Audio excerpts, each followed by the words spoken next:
Hello, everybody, and welcome to episode 14 of the Aniki, the show where we talk about esports culture and news. I am joined once again by my fantastic host, Tis Navnitar, Hey.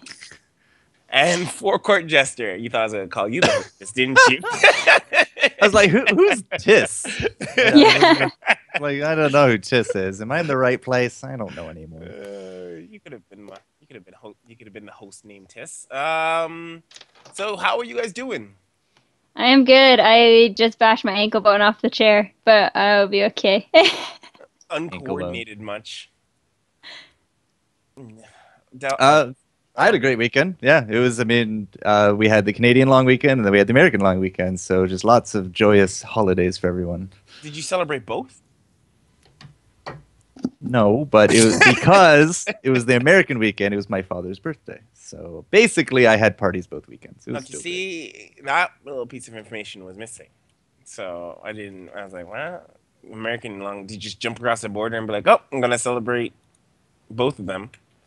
You're part American, aren't you? Part American.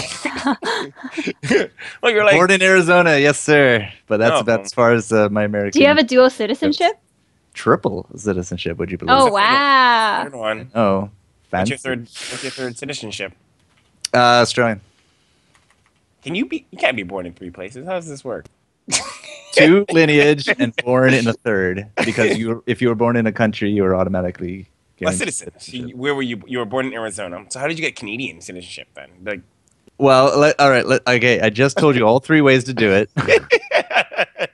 Lineage and being born. Okay, yes, there you go. So take a wild guess that I have 2 parents and I was born in the States, where I got my Canadian and Australian from. See, I didn't realize if your parents were born in a different place, you could get that. Do you have to apply for that, or do they give that to you automatically? I have to apply for it, but oh, okay. Oh. So then I should It's apply for going to Indian happen. citizenship and try and was get gonna say, dual it's like- citizenship? why not? See, I was just saying, like, that means I should apply for. I don't really want Jamaican citizenship, but like I could, in theory, I guess, get one. I think. Like, Yeah, I think mine's an I think as well. I'm not sure. I know. I feel like it's not one of those countries that just gives away citizenships to people who are not. Probably not. Yeah, So- probably. I imagine it's per country, or country will decide that kind of stuff. Anyways, guys, we have a great show to start this off with some interesting topics today. I think we normally will start this with critical update, but there's really only one update to go over, so we'll go over that anyways.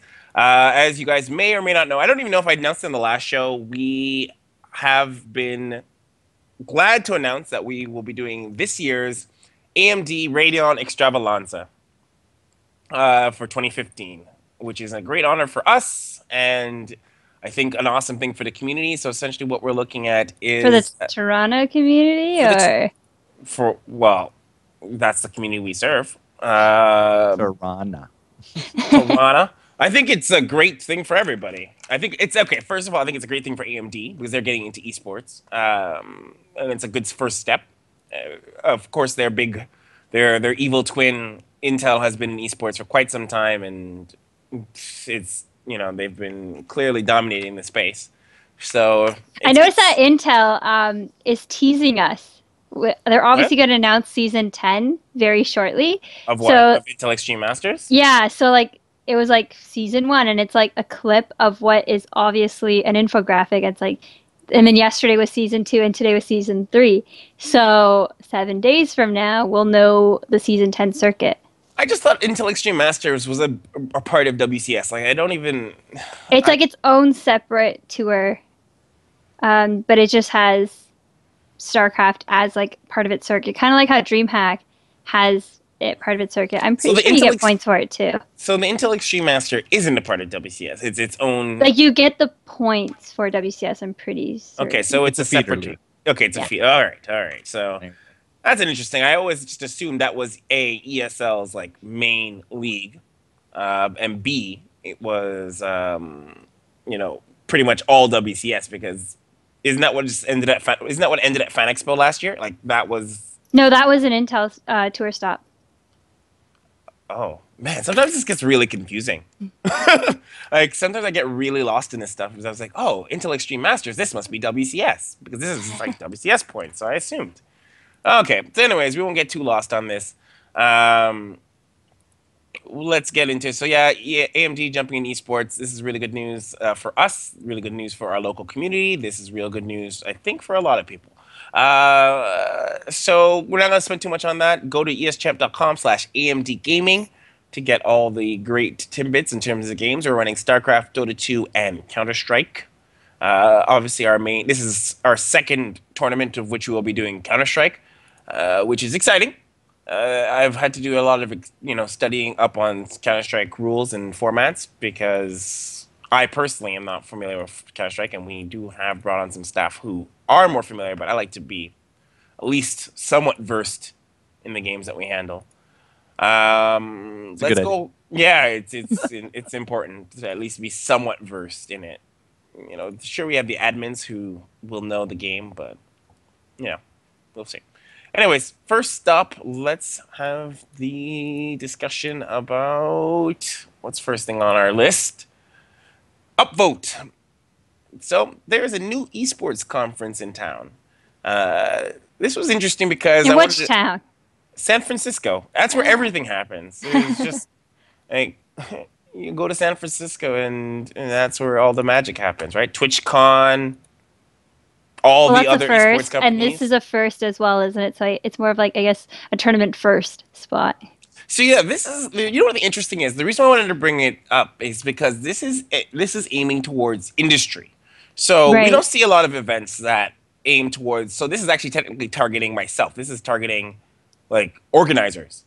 Yeah. So if you go to the actual page for it and you look at some of the actual prices, it's pretty pricey, mind you. I was like, oh yeah, I'll totally go to this, and I was like, ooh. You can go to a marketing conference that'll be just as useful probably for like 300 in Toronto. Okay, so here's some interesting things I just want to discuss. So how many days is this event though? 2, I believe. I believe it's 2 days. 9-10. Yep, September 9-10. So that's a pretty expensive ticket for 2 days. But $1,800 at the door? You saw it. You saw it. Wow. That is something, man. So I was like, because when I first saw this, I was like, hey, I'll go to San Fran. I'm sure if you went to like a DreamHack or like an Intel Extreme Masters, you'd get the same what I'm saying. Experience of networking.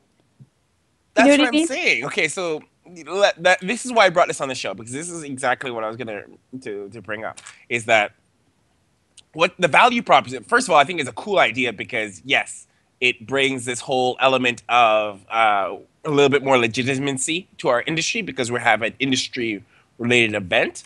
It's a question of, though, it's like, is their audience somewhat, like, are they willing to pay that? Like, as an organizer myself, which is, I would assume, one of the people who are targeted, am I ready to spend $800 on this? What value am I going to get? Right? Mm-hmm. They have a list of, semi-important, like pretty important people. I don't want to say too non-important. Twitch is probably one of the highest ones here. So Twitch, Gfinity,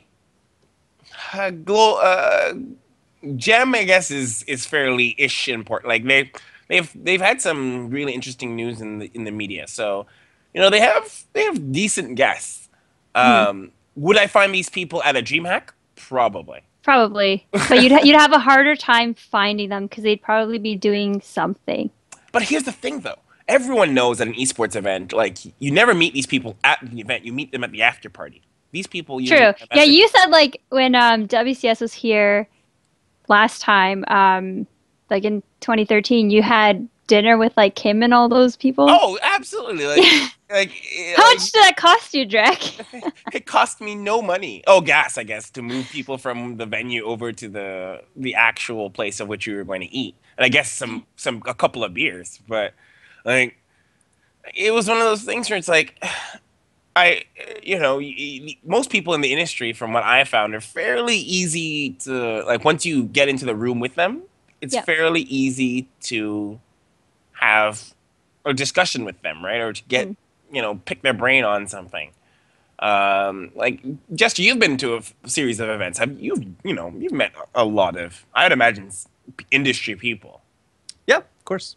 Did you have to pay $700? Nope. I mean, the only thing that's really even approaches $700 to me would be a flight ticket out of Canada because the border sucks. But $700, like if I had to pay $700 for a flight and then $700 for a ticket, plus lodgings, plus food, plus whatever souvenirs I want to bring back, like, I don't know, man. I don't make nearly enough dirty esports money to accommodate that. So, and they look at, I think they can even let you book your team in here. So there's Discount. $20 off. Oh, $20. Jeez, oh my. I can only assume the discount would be so minimal, though. Okay, so let's see what you get from there. Two-day main conference during which you'll hear from 20 esports experts, 20 plus esports experts. Daily lunches and refreshments. So you get lunch. Oh, so they're feeding you. They're feeding you. You're feeding you lunch for 2 days. Okay. So no breakfast or dinner. Post-show access to presentations. I don't know what that means, but you do. welcome networking reception. I'm gonna guess that's the part where you mingle. Wine and cheese. Wine and cheese. Yeah. Probably. Oh, what do you do? Oh, thank you for asking. Yes, and that kind of technology demonstrations. I don't know. Sounds like probably like bringing tech there. So that's gonna be like nothing. The latest Razer mouse, the latest SteelSeries. Wow. No, we're looking at probably VR. Like no one wants to see the Razer Oculus. Mouse. Yeah, it's gonna be Oculus Rifts. And complimentary esports articles and content. I don't know what this is. The question mark. Some stuff they printed off the internet. Yeah. What is that? A brochure? So that's an interesting thing in and of itself. I like the idea. I like the concept. I don't like the price. I don't like the price. How much? So if you ask me, how much would I spend? I would be willing to spend a maximum of $200. I would say so too, because that's how much you'd spend for BlizzCon, and that's like a event that I would spend the maximum $200 on an event like this. How much is PAX Prime these days? I would have to guess I would imagine it's in, for the highest possible price point of the ticket. I'd say maybe a 150-ish. Right. So call something. BlizzCon the highest that you've ever gone to in terms of $200. Yeah. Right? This is triple that for the same length. Not even breakfast, dinner, only lunch, and it's likely to be streamed anyways. Just like unless you're a speaker going to this or somebody really high up in a company food chain. I don't see this attracting like indies, small developments, especially since it's also on a weekend. That's also prime content time for a lot of stuff that like you do. Oh, shit. Right? Apparently, this is part of a 2-part conference series. So I hope that. Does the ticket cover both parts? Oh, okay, I don't know. Yeah, I hope that the ticket would cover both parts. But now you have to fly to Berlin. So there's another 1,000 to 2,000 ticket if you're from Canada. Oh, man. To Berlin twice. Okay. Wow. Great. Yeah. And PAX costs $40 a day or $160 for all 4 days.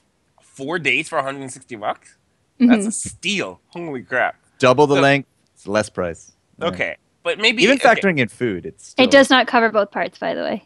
Oh, so what? Okay, but what if you're a developer? Like, do developers like E3 must cost them something like this, right? They must spend like that for E3. E3 must be right, but developers don't go to E3; they go to show off at E3. Okay, so what was the one that happened in January in Vegas? That's like, no, it was like all these different techs and stuff that were there. Gamescom. No, in Vegas. That's Vegas. not January. GDC is the only one that comes to mind in that area for Las Vegas.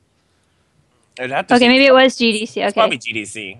And they have the eSports panel. That's something I would go to. I would pay. But it's like that ticket was probably maybe like $300 or something. And it's like, does that give you more value? Probably, because then you get your eSports people, you get tech people, and you get so much more probably. Yeah. So. And it's an ongoing series, so it's successful. Whereas I believe this is the first. Oh, you know what? Here it is. So GDC actually is in that same price. It's actually. Actually, hold on. Okay, you can get an expo pass, so you can be like a random. I'm guessing like random person, and it's $195 if you get it early, and then if you're a studio. Like our independent game summit, it's $395. Audio track pass, which I don't know what that means, is $695.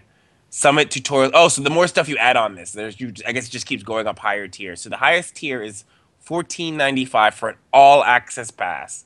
So it's tiered, and I don't really know what all this stuff does, but it appears to be multiple days. So, I like this idea. I think it's kind of cool. I think I would have gone to it, but I don't think I am ready to spend $700 or $800 when I could probably get, similar value on something. Like, honestly, You get better value out of that. yes, honestly, like anybody out there, and if you want to do networking, I'm gonna give you the secret right now. Go to a Twitch party, after party, or any sort of after party at any esports event, and buy somebody a drink, or or buy a drink. Don't even drink the drink. Just have the drink in your hand and just talk. Like, honestly, you make so many connections. Like, you accelerate your esports career by 10 by just meeting people. Like, I can't confirm. Like, I cannot even emphasize how fast, like, if you were an esports nobody, you could become a somebody overnight if you found the right person at like an esport. And those people are always at the Twitch parties. Always. I don't know about now, but at least in the beginning, everybody who was anybody was at a Twitch party. Because, like, You don't even have to go to the event that the party's for. Just go to the party. Actually, Wow. most of the time, no, actually, seriously, most of the time, like, honestly, for WCS, I actually am not going to be going to WCS. I'm just going to go to everything around WCS because That's the secret. That's what you did with IEM as well. That's exactly what I do with IEM. Yeah, That's what I mean. he'd show up for like 5 minutes, and I'd be like, "Oh, hey, Drekken, are you gonna hang out?" He's like, "Nope, I'm Not out of really. here. I'll see you in the evening." Because for networking, you don't need to go to watch the shows. You don't need to be there for the content. You don't need to go to those booths, buy those big developers, buy the big peripherals. You need to go to the party because that is where everybody loosens up and they start talking. And Oh my talking gosh. can lead you so many places. And the thing is, they've been drinking alcohol, so like people are willing to be like, "Oh, okay." That's why they start talking. Yes, exactly. That's what I'm saying. So, like, anybody, if you're out there and you're asking yourself, like, how can I make it in esports or do something in esports or go further? Honestly, find an event and just like. Well, that's with go- any industry networking. I know, Yeah, but this is just networking in general. It's like Yeah. this new concept that just emerged overnight. but you don't have to spend $800. Just find out what That better be after-parties some these guys good are doing. cheese. Like, so you don't have to spend $800 to meet these people. I think is the point we're trying to get. Well, the full corporate point world across. always says, most of the work gets done on the golf course. right? Exactly. No, but so This in is our world, golf course. This is Twitch our TV golf parties course. are our golf course. Absolutely. So let's move on to the next topic. That was a lot of fun. We're gonna do a quick interjection. I'm gonna make sure I toss this link to our little technical director. But we're gonna quickly talk about Valve bringing the Dota majors in house. That's unexpected. Yes, it just got announced maybe a couple hours ago. Is it confirmed? This Like- is actually announced. So it's actually brought up through the other leagues. So this is not that Valve has said it, but it is. Yeah. They're the other leagues or organizers are commenting on it. So we won't speculate it as it being confirmed, but what we will talk about is what this means for the industry, or at least for everyone was talking about how Valve has a very open system. This kind of looks like it's moving to a closed system in many ways. Or just providing support? Well, because what Counter-Strike uses that organizers can pitch for their main events, right? You can be like, all right, I want to run one of the majors. I'm an amazing organizer. Let me run this. This, on the other hand, is looking more like Valve is like, we will run it, and then you can, come and do streaming if that's what we want to do. So the only thing that's allowed to do, or only thing that's up for grabs, is the production contract, which is much less lucrative than being the organizer, obviously. Unless obviously you're a studio. If you're a studio that does that and that's what you do, then this is great news. But if you are an organizer like ESL, which prides yourself on creating productions for other people, then this is not good news for you. Well, I guess it depends on what exactly in-house will entail. Is it hand-picked organizations coming under the umbrella? Is Nope. it hand-picked internal employees, kind of like what Riot used to do? There's not a lot of details here. No, but I'm feeling that this is going to be in the same compartment as the international. We're going to look at something where you see that they handle the whole kit and caboodle from execution down. But you're still likely to see, you know, beyond the Summit Oh, casters. absolutely. You're still likely to see joined Dota casters. Yes, they might not be doing the production, they might not be getting the views, but they still should be getting stipends. Oh yeah, well that's what I mean. They're going to outsource. Like they're going to outsource like the actual physical people. Like, you know, they'll bring in the community members. There's absolutely no way you will not see community members at these events. It's impossible. But what you will see is that Valve is like, okay, well, this event is a Valve production, and whatever is generated, the money that's generated is kept by Valve, as opposed to where you might have seen a situation where an organizer would step in and say, all right, we're running this event. This is, such and such presents the main major, and that person may either have to pay a portion to Valve or pay some rights or whatever, but they keep the lion's share of the money that makes from the event, production and otherwise. Now, just to interject, there is a thought here. This could be very similar to what we just had with Heroes of the Dorm and Blizzard. Everything coming down into like production that is handled on a higher scale could be used as pitch material for another television scenario. Are you suggesting that Dota might be poising itself to be in that kind of situation? Well, I mean, nobody ever thought Heroes of the Storm would ever get to TV, at least this early on, but we did it because everything was handled basically in-house by Blizzard all the way up to the point where the decision was made. So if the International, which already has had television air in the past, is looking to contest Heroes being the only live tournament on ESPN, then this could be a step towards unifying production and making sure that it's of the highest quality, and then they'll pitch it to X, Y, and Z. I think there's definitely a possibility. It's just a thought, obviously, but yes, it came to mind.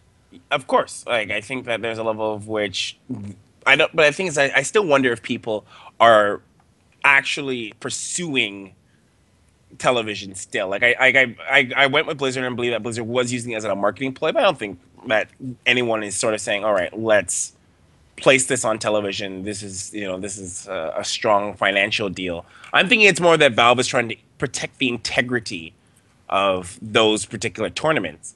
What was the integrity in question for previous international qualifiers? That's a good question. I can't think of really any big, at least North American or European drama. Most of it's usually Asian. No, it seems to be, they seem to be going fairly well from what I can tell, right? There's no major news popping up on the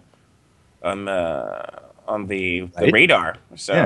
So it seems that the internationals and their respective qualifiers are going well, but it's something that we don't really have a lot of information on. But I thought we'd bring it up because I think it's interesting to have that discussion. Obviously, the people who I think will lose the most are organizers. Players will probably gain from this in some way, shape, or form. Because it's a bit more security, a bit more financial stability, I guess. But organizers are going to probably lose the most, only because things like there are so many Dota tournaments already, right? And everyone knows that the international pretty much clears the calendar. It's like it's a hippopotamus jumping in a pool, essentially, when the international comes around. Yeah, it becomes its pool. There's no room for it. There isn't. So if you've planned a tournament around the international, you pretty much... You should get out of this business. Yeah. Pretty. So the statement is, or the thought is, these events are going to be mini internationals in the many regards in terms of value and importance. So as an organizer, you're being pushed to now even more cramped space because you can't really, depending on how they do these qualifiers or how this is done, you're not going to get a lot of room to plan your events. And now you can't even with like StarCraft, you have WCS, but you still have all these community people doing their own events regardless. And there hasn't been like any toe stepping or any issue that I've seen. The thing is, like, you could never, like, even if you are an independent organizer, assuming that you're like, if you're making an event of any sort of natural scale, you couldn't do it around the international because all the pro players will be taken, right? Like you'd have to do it with the non-pro players, or not the non-pro, but amateurs, semis, semi-pros, the people that lost, or the people who lost. You'd have to do it with people who lost, right? So when you look at it like that, there's this level where you're like, it doesn't become very profitable to someone who only prides themselves for doing specifically stuff with the pro players. So I thought I would just lightly touch on that point. I don't know if what we're gonna see. This could be a move towards a more structured Dota scene. This could mean Valve closely moving closer to the Riot model. Yep, that feels very likely. That's what I feel like. And Tamir our caster here, would lose his mind, obviously, if that happened, because his glowing argument is always Valve is a free country. Anybody can come and do Dota, and it's the open versus the closed system. And we had an episode of the Aniki about that a couple weeks past. So this looks like it's kind of itching towards a hybrid or a full closed system. Who knows? Come back to my comments about television in a few months after they announce it. We'll have an Profit Chester. Step 1, close your system. Step 2, put it on television. Step 3, question mark. Step 4, profit. Yeah. So, all right. So this is going to be an interesting topic to move on to in Upvote. And we're not going to touch too much on the source piece, but we're going to springboard it into an even better. But I don't think we can talk about this without touching on to this a little bit of TMZ eSports. There's no way to get around it. We like to be on, like, at least here on the Aniki, I like to keep our stuff very news and cultural based. But this is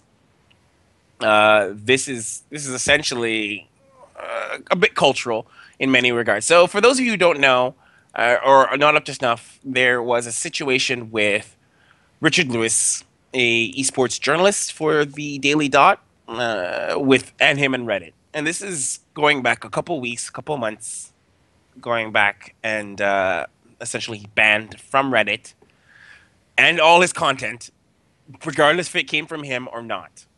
So everything was banned, locked away, and you couldn't promote that stuff. Anything that Richard Lewis's name was attached to. If it was a Twitter link, if it was an article link, if it was a video that said his name, if it was a cologne he was wearing, it's all banned out. It's all banned out. So after months and months of what seems to be a long and drawn-out battle, we're coming to this point where a resolution might have been in sight. But what Richard Lewis recently posted on TwitLonger was the Reddit mods have decided that there are stipulations for the releasing of his band on Reddit, and those stipulations seem to change back and forth. And essentially, he is, for all intents and purposes, being, I don't want to say blackmail. Maybe blackmail is not the word, but pressured. Pressured. Let's go. Pressured to commit to these particular demands made by the Reddit mods, which is kind of funny. The interesting point of this is I wanted to talk about was censorship in esports, and a little bit also about the reliance of esports on Reddit. This is, there's a two-parter here, but the main part is, yes, he's been censored and he's having this problem getting back into onto Reddit. And he brought up a point is that, doing good journalism pretty much gets you banned. So are we in a situation where, censorship in esports media is happening, where people cannot get their message out? Always. It doesn't matter what game it is, where in the world it is. There's always somebody censoring something for the good or for the bad. I'm curious to see what Navneet says about it. Well, from my experience with Acer, nothing of mine was censored. So, I mean, there's that. But you never wrote any controversial pieces, though. Like, did you? Write something about one of the mods, and whew, you're gonna get banned so quick. Well, here's the thing. They did something on the Reddit, and I thought was really interesting. I didn't understand it at first. It was a little weird on my part, but they had mod-free week day. Is that or mod-free week? Is that how it's called? So I guess my understanding is the mods have taken their hands off the Reddit this week. It actually, there's a notice at the very top of it. It says, the subreddit is currently devoid of moderation. Tread carefully while browsing. Isn't So Reddit supposed to be like an aggregate of community stuff posted by the community for the community? Yeah, with it's just like I thought that was like being like the a lunch opening monitor and line. overseeing. When I joined Riot, I thought it was, or when I joined Reddit, and I didn't join Riot. I thought that was kind of like the whole idea, just like tread carefully while browsing. There's a bunch of shit here. I thought everyone understood that. It's kind of like when your mom says, "If you don't have anything nice to say nothing." Oh, that doesn't apply to the internet at all. Aw.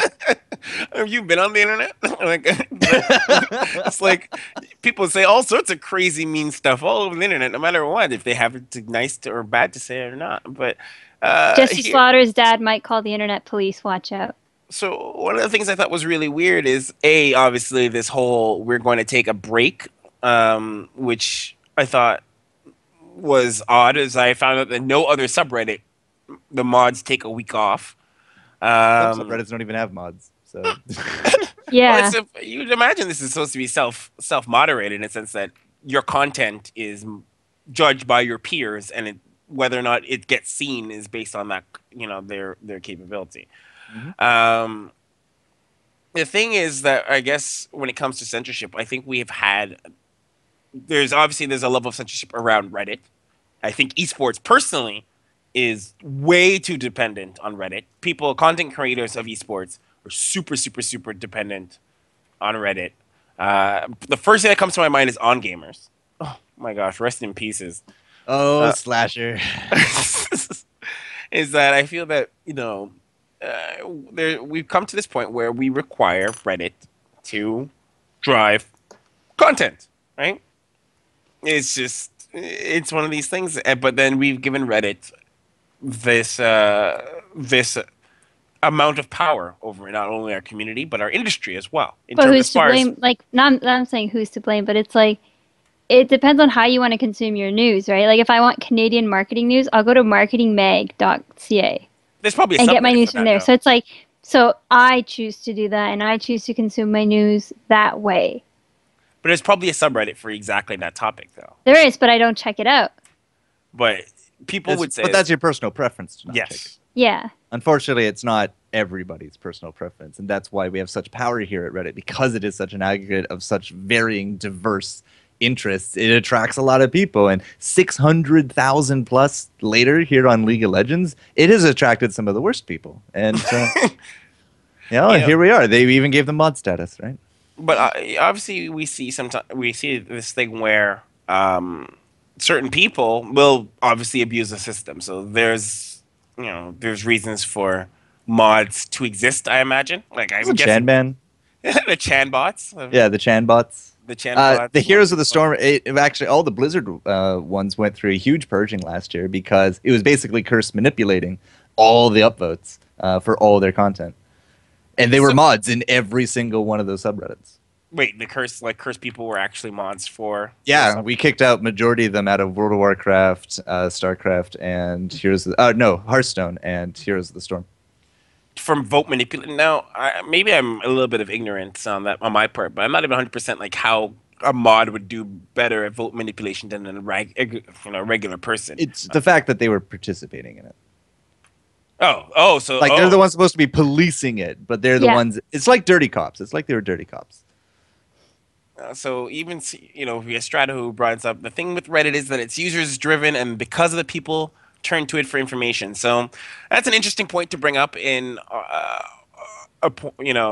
is us as an esports industry's fault in many ways to allow Reddit to have that much control over our industry. But I used to check out Red Eye's Paperly, like the daily esports is out. Really? Yeah, is that what that was? I thought that was just I like Paperlies. Like I always thought that was sounds like an aggregate of esports. I thought that was him summarizing. No, it's an aggregate. Tweets. Oh, Navneet's correct. I should probably actually click on it. You should have a Paperly, Drek. You think so? No. Yeah. The any key is practically my paper. But you got to be interesting to have a paperly. Oh. You know what? When I get all flamboyant, like I can be kind of interesting and funny. But that's not esports at all. I can be flamboyant. You can have Paperly for other. I can. I can aggregate a whole bunch of random stuff if I wanted to. Talk about esports. Maybe I'll start TMZ esports. So don't. I will. Don't even question it. I'll totally have like photos of what someone ate today, and they cheat on their diet, and now they're going to lose GSL, right? Don't Damn. don't put it Are past you me. not wearing Spanish shoes? Oh, see? Oh my gosh, who's not Oh, using Razor today? oh, So and so's rumble in cheating the up. Bronx. Yeah. Someone's cheating on their Red Bull sponsor with Monster. Guess who? That's like Britney Spears when she was drinking Coca-Cola when she had her Pepsi sponsor. Believe it or not, though, people would probably eat that stuff up. Reddit. Oh, they would. Oh my God, Reddit Reddit loves would. that stuff. Yeah. Reddit loves that stuff. So and so, sponsored by Monster, but drinks Red Bull. Oh my God. Right. So So back to the point. yes, There's a growing mistrust of news groups and journalism as a whole, and we now trust rogue journalism. Witnesses, victim-type posts. That's basically right out of Strato here. But because the rogue journalism of Richard Lewis got banned, it's like, where's the line? Like, who do we actually trust here? Do we trust the mods for protecting us? Do we trust Richard Lewis in this fight because he's trying to do real journalism, to which he has now put it is becoming less and less of a useful thing to do. But It's here kind of comes like news framing. I had a course on like global international communications, and we had to look at like how a scenario was framed in like 3 different countries, and Mhm. it's like you as the consumer, it's completely like it's on you to figure out the real like story. Like look at it in Canada, look at it in Brazil, and look at it in England, and see how it is, and like find the correlations and all those things, and then make your opinion based off of that, as opposed to just like jumping ship right away. but So really though, it's like it comes down to media literacy at the end of the day, really. but really though, what is like real journalism? I guess is this question I would like to. You brought this up. Jester, and I'm like, what is real journalism? Because like Richard Lewis actually meant that he mentioned in his post that if you can't, there's no point in doing real journalism, quote unquote, for League of Legends because of scenarios like this. So is journalism as a whole, I guess, because this kind of leads back to it, is it going in, investigating, and wearing a bulletproof jacket to discover the truth behind the dirty lies and conspiracy? Is that what Some would say yes. is? Yeah. But do people like? Are people really super interested in that? Like, I don't know. I feel like that stuff doesn't get upvoted. I feel like that stuff is. Have you seen Daredevil? Yes, I have. Okay. So the journalist guy, he's a bit washed up, but he has all those that guy. Oh, hard-hitting. okay. Yeah. But he has all those hard-hitting, articles. He exposed corruption. He brought down terrible people. He shed light where light wasn't supposed to be shown. And then his editor is just like, he gives him a bullshit assignment, says make it sexy. There's a very clear difference about the quality of the journalism. So which one is real to the editor? It's the sexy piece because it sells votes, it gets attention. Yes, exactly. But the real stuff to him was the corruption. Richard Lewis feels a lot like him in this regard. He's been writing stuff that might not be the most positive for League of Legends because of some of the dealings they're doing. Might not be positive for Reddit because of some of the stupid stuff they do. So of course he gets banned for it. So it's like, he got punished for it for doing real. At least that's his argument. You're right. That's actually a really great analogy. I think that you couldn't have put it. Basically, Richard Lewis is the black guy from Daredevil. Use your words, not mine. I would have used his name, but I couldn't remember it for the life of me. And I think that's a great way of putting it. It's something where you're like, okay. And if he stops the journalism, then the Kingpin killed him. Okay, so, well, I guess the hammer came down too hard because of the real journalism. So Reddit is Kingpin essentially. No, the mods are Kingpin in this regard. Oh, okay. Well then, this analogy just totally just made sense to me now. It's all clear. But if a journalist writes a story and nobody reads it, did he really write the story? So I don't know. A little Did you just Schrodinger's cat? Okay. Well, you know what? If no one reads it, if it doesn't get upvoted, did it really exist? Who knows? That's supposed to be the self-moderating part of Reddit. You put out something, and if people like it or agree with it or whatever they're supposed to do for an upvote, they'll upvote it. And if they don't, they downvote it, or they don't care and they don't do anything. If they don't like it, they'll downvote it too. Right, which is not what you're supposed to be doing downvotes for. But, c'est la vie. But to add another layer of moderation on top of that, which is more often corrupt than when it's not. Like, it doesn't help anybody. Well, yes, there's an element of which, I wonder if the mods not being in the channel helped in any way, shape, or form. I'm going It's hard to tell. It looks exactly the same. Lisa, to anyone I've talked to about like, how's your week of no mods? They're like, eh. That's the answer. Eh. Most of the times, I didn't even know mods were on most subreddits, so this is definitely something that is new to me. Like I know on StarCraft, they tag things, but that's I mean, what I thought. Okay, that's yeah, what I like, thought. and that to me is like what a moderator should be doing. So it's like I post a picture of my carved StarCraft pumpkins, it gets tagged as fluff.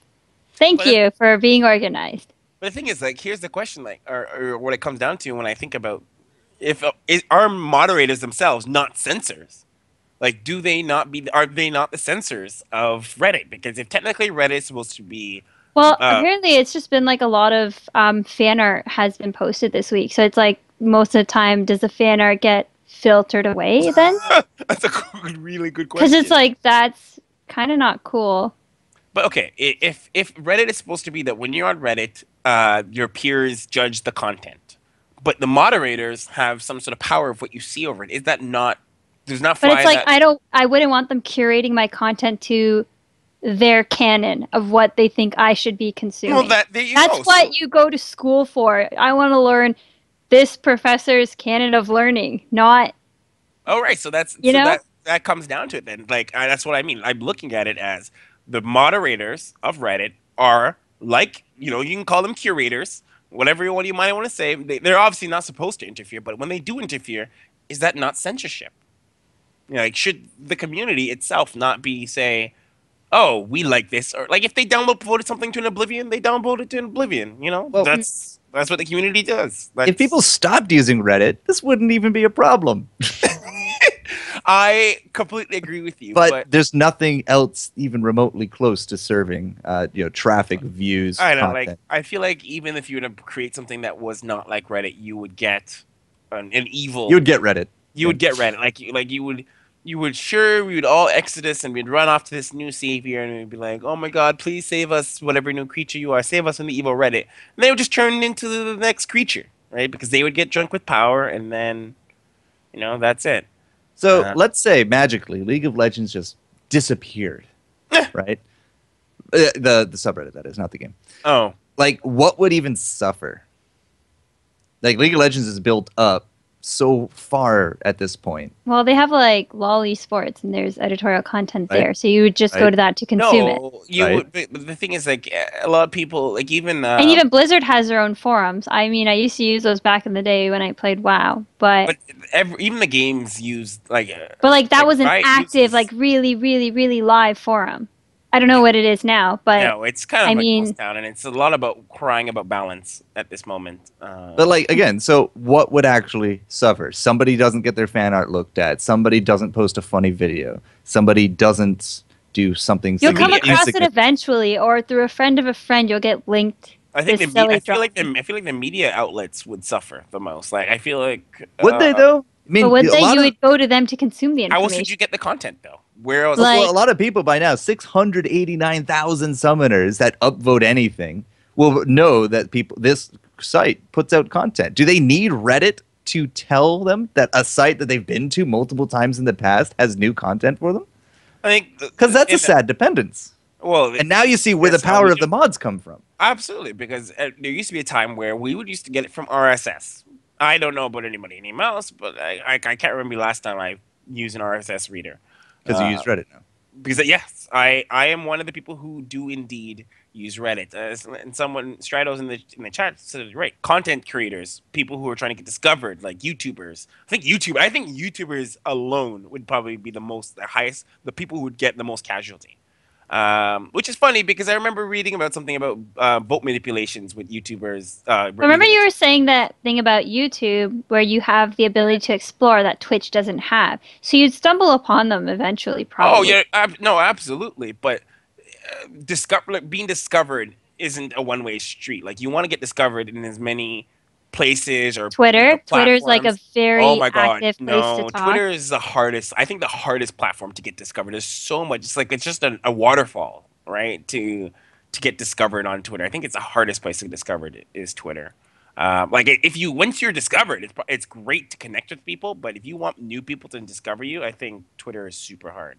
All right, so to just bring up, just to follow up the point, what is on the front page right now of League of Legends? A funny GIF, some stats, COG doing an AMA, which people that watch COG wouldn't know that anyways. Fan art, past login screens, a request to do something, another AMA, Richard Lewis's statement, another GIF, a spotlight. So I guess that would be the one content creator here, and that's in the top 10. One out of top 10 is actually content, like from a content creator. But the mods are gone. Just right, but like even with the mods there, you do content that they don't like, it's not going to come up. True. And don't forget, people are on Reddit right now. They're upvoting things, and it's like, as a community, they're deciding what is the most interesting content, even if it is fan art. Fizz, ladies and gentlemen, which is a GIF cat, is top. Well, yay! Congratulations, Reddit is a success. I don't. Really there's so much spam and there's so much terrible stuff here. Like, yes, content creators would probably suffer, but there's just seems to be so little original content these days for League of Legends. I like how the argument basically is like, oh, this is all garbage. Just nuke the whole thing. No, this is all the what if scenario. If it disappeared, who would even suffer? Like, we would get rid of all the mod problems of it being a corrupt, terrible place to go if there was just nothing for them to do. Yeah, there's a level. You'd go on like the developer's site, and they'd probably have a forum, and you'd be looking at specifically catered content. Whereas like Reddit, you can just hop from one subreddit to like another. Wouldn't you say though people develop communities and friendships in Reddit? I personally haven't. Have you guys? I have not, but I imagine they have meetups, Reddit meetups, and stuff like that. They must be developing a community of sorts in Reddit. Like it, they're referred to the Reddit community. Like, I've met people more so through Twitter.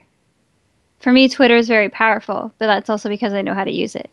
Yeah, well, that's definitely true. I personally I use Facebook. Facebook is my terms of, like, I use it more of an aggregate for content than, like, that's how I discover content is through Facebook personally, and that's because I've curated it. But I would imagine, like I said, I think people on Reddit, and I don't know this for sure because I'm not deep into Reddit. Like, I go and get my community, I get my news, and I leave. I don't stay on Reddit very long.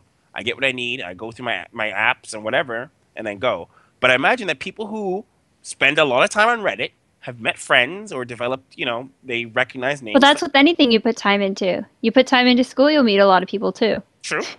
You put time into work, you'll meet coworkers. Like I personally, for me, I should say for myself, that's 100% not true because the subreddit, our eSports, which has recently been going through a revival, I actually have been starting to spend a lot of time on that. So I have met, Wolf is someone who I see post regularly, and I'm starting to say, okay, I recognize this person. He comes and watches our show.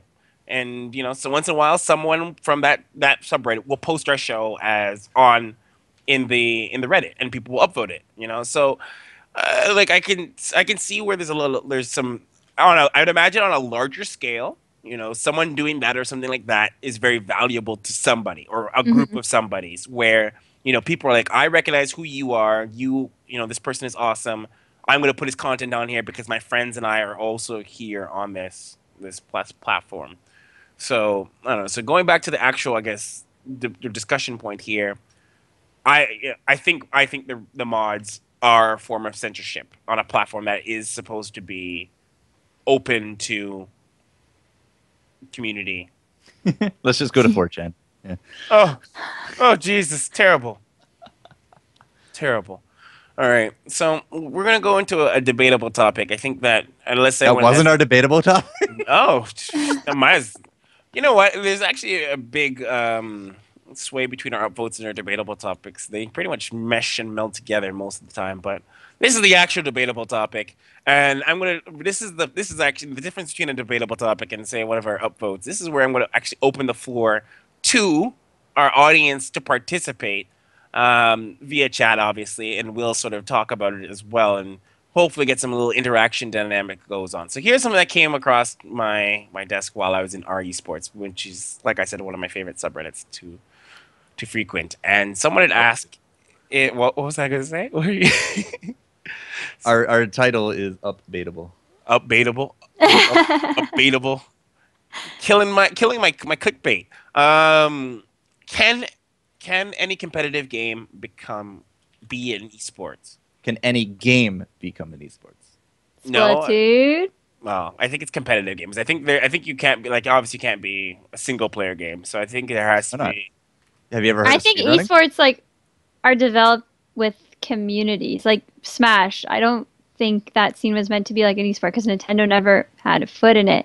But now it's like the community made it an esport. Here comes a debatable topic in that in any case. So yes, you're right. Or at least I believe you're right. Where there is a level of community, but there's also manufactured esports. Like I There, feel like Heroes in a way might be, and same with Hearthstone. well, Hearthstone Made for sure. with the intention of becoming like an esport here we are first, and now. then a game second. Here we are in 2015 where we are seeing the rise of, I think, manufactured esports. Where before, esports grew from communities. So Counter-Strike, StarCraft, Dota. These are created because the communities formed. Now we're seeing manufactured esports where you'll see titles like Hearthstone, but you'll see titles like Evolve. Four on And one. you'll see Evolve, and what was another one just came by my desk where I saw the word esports. I want to say Battlefield. Like I don't know if that's even a title that falls in esports category. Of course it does. Does it? I don't Sure. think so. I don't Team, think it's Battle. team battle. Pew pew. Cops and Robbers is the latest No. incarnation, I believe. Okay, It's like the that's oldest esport right there. Cops versus Battlefield? Robbers. Oh, you thought of the original esport? No. Cops versus. Then you say Indians and Cowboys or whatever. Sure, why not? Anything with a competition element or anything you want to turn into a competition, that's the definition of what you need for a basis of a sport. And if it's a computer game, it's the basis of an esport. Oh, someone brought up a good one. Shoot Mania. Strato brought up a good one. Shoot Mania. Oh my God, the manufacturing is so Okay, real. put a star on that one. Just try to work for IPL during the Shoot Mania time. The manufacturing is so real. Yep. That's I think that's the prime example of what a manufactured esport might look like. Is Shoot Mania. Uh, Not Hearthstone? um, that's a good question. I feel like. Because they never intended Hearthstone to be an esport. It was just supposed Of to be course casual. they did. Little game. No, Blizzard is. Yep. They knew. 5 people made that game. Really, That was only 5 people? Team 5. Well, I mean, actually, it may have been 15 people. Either way, it was like a much smaller team, and they just wanted to see what they could do to become a microprocessing or a microtransactional Yeah, that I game. the story. And But then, bam, it just shot off. I don't know. I feel like that's something that they knew. Well, as soon as they knew that it was like a game that was viable, they're like, "Oh, let's just make this into an esport," right?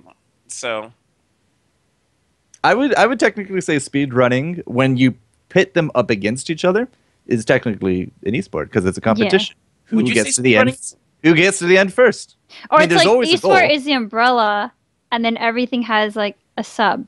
An esport heading is a underneath definition it. of like a tournament or a Competitive, yeah. competition online. That's really all it refers to. I don't So know. then it's asking if speedruns are an esport with Team the one, element team of the two, competition. Yeah. I would debate that there needs to be a level of depth within a game to be considered an esport. Like I don't want to like you don't want to say like canasta. But like with digital StarCraft, the canasta. storyline isn't even important or relevant at all. Yeah, there's no depth. Okay, depth in like the depth of the meta of the game. I should be Okay. sorry. The meta of the game's depth, I think, is an important aspect of an esport. In terms Yeah, but metas change a lot. absolutely. Who's to say one meta is esports and No, one's not? but I mean the concept of how deep a meta can go. I mean, like sure, of course, the meta will always shift. Every game's meta shift, or it wouldn't be a good game. But Yeah, a but game look at that- poker. There's only one. Whoever just has the best cards wins. Like, that's still considered a sport. I guess there's an element where that's true, but you know, there. Like, there's no depth to it. It's just, did you get the good cards? Yeah. All right, you win. Great. Next. I don't know. I think a poker player might disagree. I don't know. I don't play. Well, yeah, I thought Whiplash was in chat, so he He should is in comment chat. on this. I'm Where's sure Eggy? Eggy is pro poker right now. I Right? honestly don't know. I don't know enough about poker to disprove or even to prove that to be true. But I still think that there are certain games that I think you can't be an esport. I think that just because you have a multiplayer aspect of your game, because your game's a multiplayer, and you have some maps, and you get some tournaments going doesn't make you an esport. Like, I think I think the community does play a large part in that as well. Because it's the community that will come to the event, and it's the community that even becomes the esports athlete. Absolutely. I think the community itself is what props an esport on its shoulder. It's like, stop trying to make fetch happen. So Fetch? It's from Mean Girls. Oh my god. Did you not get the reference? I got it, but I was so afraid that you were actually referencing Okay, well, I didn't, so let's just leave it at that. So the big example I'm going to throw at you here, Drekken, is Awesome Knots. When I started with Awesome Knots and I picked it up for 99 cents on Steam as a 3v3 2D side-scrolling MOBA, I was just like, man, this is actually a really fun game. But guess what? Nobody thought it could be an esport because it wasn't League of Legends. It didn't have that depth, quote unquote. It's 2D for Pete's sake. But here you are now, 3 years later, after continued community efforts, and now you have sponsored tournaments, and you have, well, not pro teams, but teams that win a lot because they play the game. That community effort is a direct result of it becoming an esport. Oh. And now you produce it. Yeah, this is true. We do indeed produce. So any game where there is a will, there is a way to become an esport. That's tricky. And I've created most of my casting career on that concept. Heroes of Newerth, was my very first one. People didn't really, they just wanted to play it, became an esport. Bloodline Champions became an esport. It had pro teams. In fact, we've had more pro teams and Bloodline Champions than we've ever had in Awesome Knots. Awesome Knots, StarCraft, Diablo, not Diablo, but Dota. Dota. And now Heroes, right? I go into every game with the mindset that this could be an esport. All you need is a community that wants to play it competitively. And bam, you got it. That's an esport. Doesn't matter what anybody else says. As long as you have tournaments and competitions for these games, it is technically an esport of varying degrees. I'm gonna have to say that and I get it. I like very much where you use that to prop yourself up, because that's exactly what you did. But I don't know if that's enough. I think that's a very simplistic way of saying, it's like, yes, you have a community and tournaments. That's what makes an esport. I think there's a level of.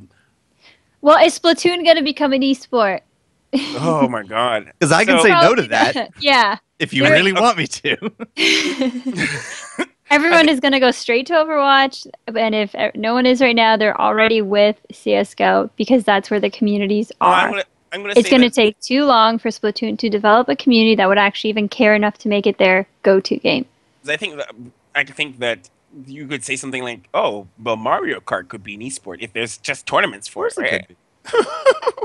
I think a level of developer support needs to be. No, you don't think so? You don't think developers need to support it to be an esport, or at least provide the tools? What you need is multiplayer and custom. Past that, they don't have to do anything. Okay, multiplayer, custom. All right. Look at Valve. That's legit. Like, Valve is very hands-off, and it's become a very successful esport for Dota and CSGO. I think someone brings it up, like, what if you have things like, is tic-tac-toe or competitive Minesweeper? Nice one, Chandy. Just like competitive Minesweeper. Cross-country Canada, guys, my go-to. As long as you have a collection of players and a very clear defined winning scenario, yes. This is where that terrible idea of where these mobile esports have popped up. I saw some league is opening up as like it's mobile only esports, and I just like almost burst into tears. I just couldn't even fathom. My mom jokingly says, "Is Candy Crush gonna become an esport?" I knew it. I was like, no, absolutely not. I don't care. Like, you can call me an esports elitist. I don't care. But like, there's a level. She says that very jokingly because it's the only mobile game she plays. No, but there's a level at which some people believe that you can play. I'm going to throw a name out there because I don't know 100%, like Clash of Clans at an esports level, right? Because have you never invaded somebody in Clash of Clans? I have never played Clash of Clans. I actually am a purist in many regards. I almost didn't even play Hearthstone because it was on mobile, but I did sully myself, and then I put it on my PC. I don't know. I don't. Vainglory. Is that a game? Or is it... Vainglory is a mobile game, tablet, phone. You can get it. I think it's only iOS. But there was a gigantic tournament at PAX Prime last year. When they announced it, like E3 or something. Or PAX East or something. No, it's It's actually, you can go and download it. We have a MOBA Fire site, Vainglory Fire. It's the #1 like strategy site for it. And that's how I know that this exists. But they had a huge tournament, and it has casting, it has replays. You just go up on stage with your tablets. Are you hook serious? In, you play it, and it had a big tournament at the recent PAX. I can't breathe. Mobile esports. It's a 3v3 mobile MOBA. No! Dragonstein, you need to hit the no button right now. I can't handle it. Oh my god. Mario Party could be an esport. Someone said it was a Catherine tournament. I would have played in that, but I don't believe that's not an esport. Right? I have vague imagery of what Catherine is. And I don't know enough about the game to comment on it, but that would be interesting. Catherine is what you think it is, if you remember. It's a puzzle game where you have to basically get to the top by moving blocks around. That's and not what I know. No, well, you're okay. Maybe you don't know. I recommend you Google it at some point. Mobla, yeah, it's a Mobla in Fezza. Yeah. So Mobla. Pokemon is an esport. Good idea. Like I'll say, Game Boy. No, I'll say it. I agree. Pokemon is an esport. I guess it's mobile, so I guess I can't really hate too much on that regard. But I consider Game Boys consoles, to be honest. Like Game Boys. Oh, wow. I'm watching Catherine. I linked the Lickitung Sushi Go Round Pokemon game because that was pretty competitive. In Pokemon Sushi Go Round? Yeah. Hold on one second. This is actually a real thing. So, so if you're watching the screen, there's actual a legit Catherine thing happening here. Oh my goodness, this is 22,000 views. Oh my. Okay, so I guess I'm putting that in speedrunning. In the same category, whatever speedrunning is in, I'm going to put that in that same player 1, player 2, and an objective. That's all you need for an esport, man.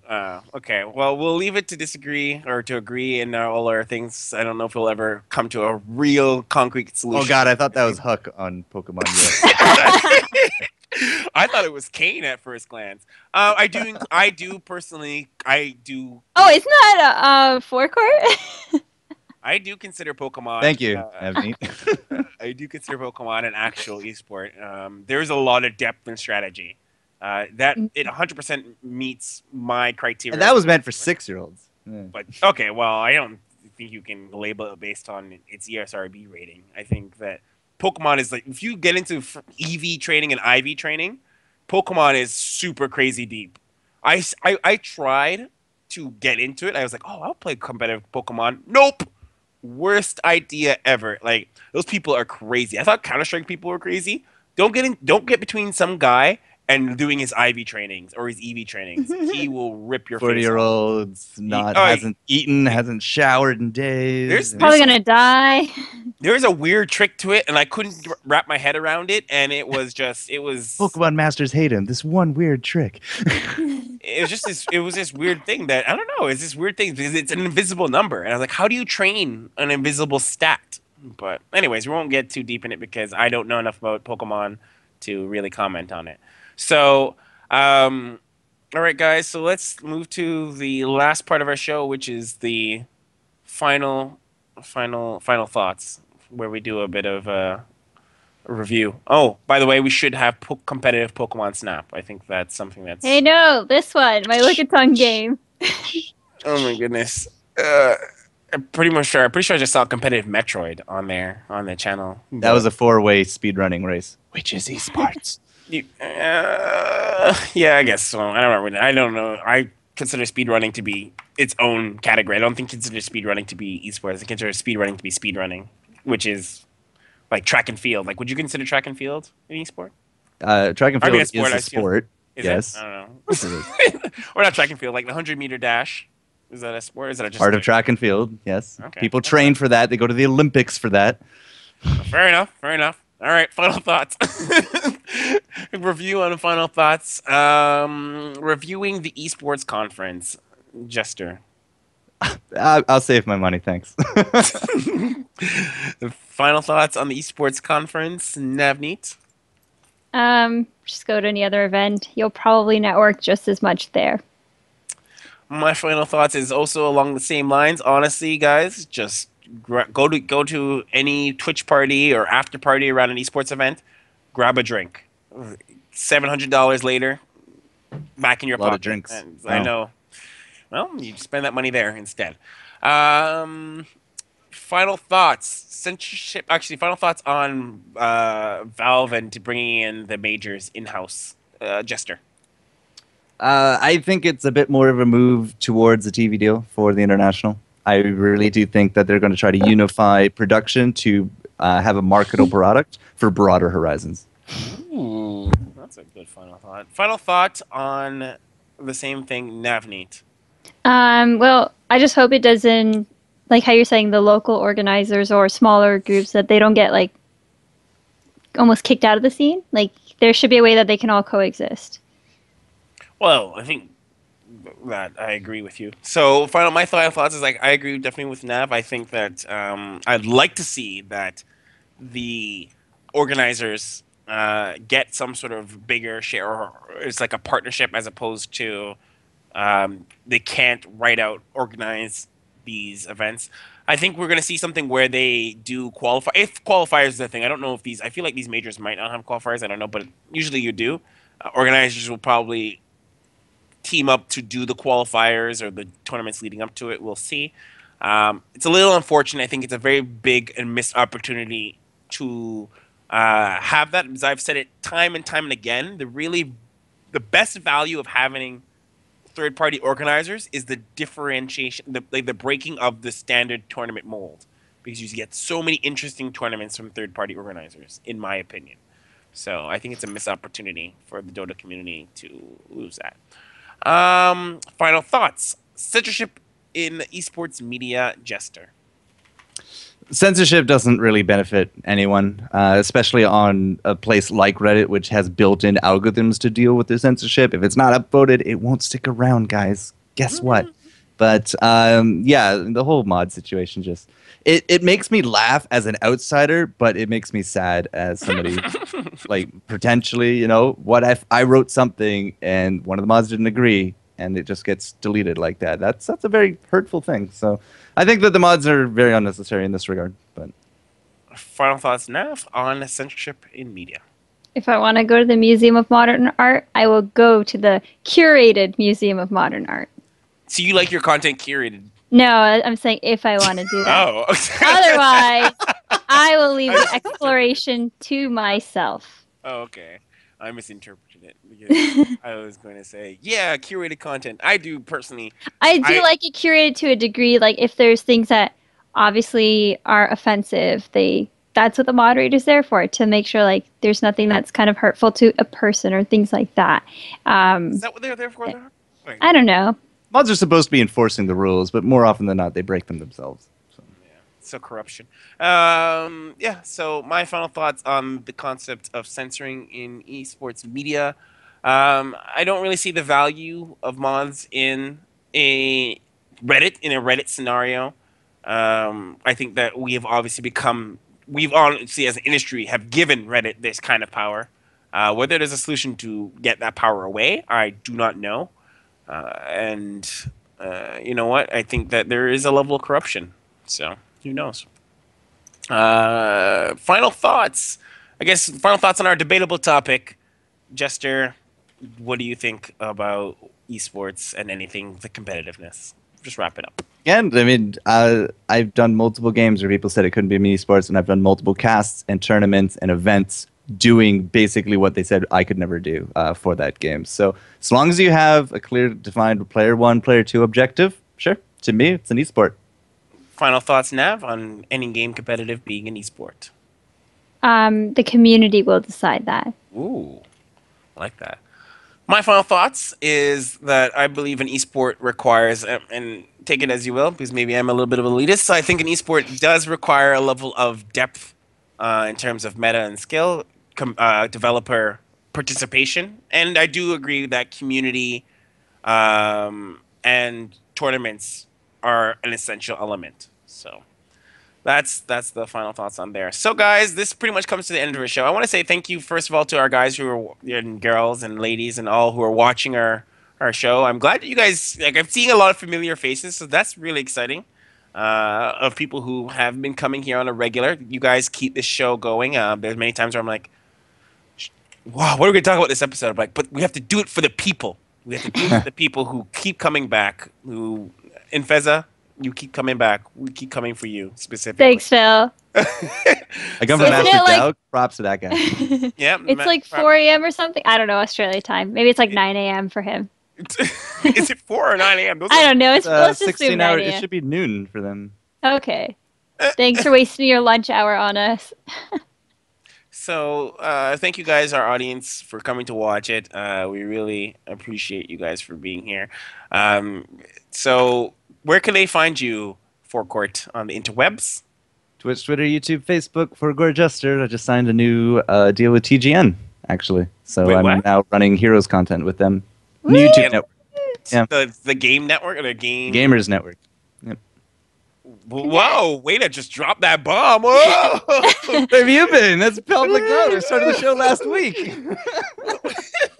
When I said, how are you doing? Why didn't you be like, well, Draken, I just signed a new deal. You're just like, oh, nothing, good. It's a gift for those that stuck around. Oh, well, that's nice of you. Wow, that's a big deal. They're a pretty big MCN, aren't they, for gaming? They are. Yeah. Wow. And they have a dedicated Heroes section now that I'm part of. Woo, that's sexy. Look at all these monies. We're going for dinner soon, right? Well, maybe with Chase. I wouldn't do that. No! the pause. Okay, so Nav, where can they find you on the interwebs? Same handle you see on screen at NavNeedR. And there's also my site there if you need my other things, other social media. But I mostly use Twitter.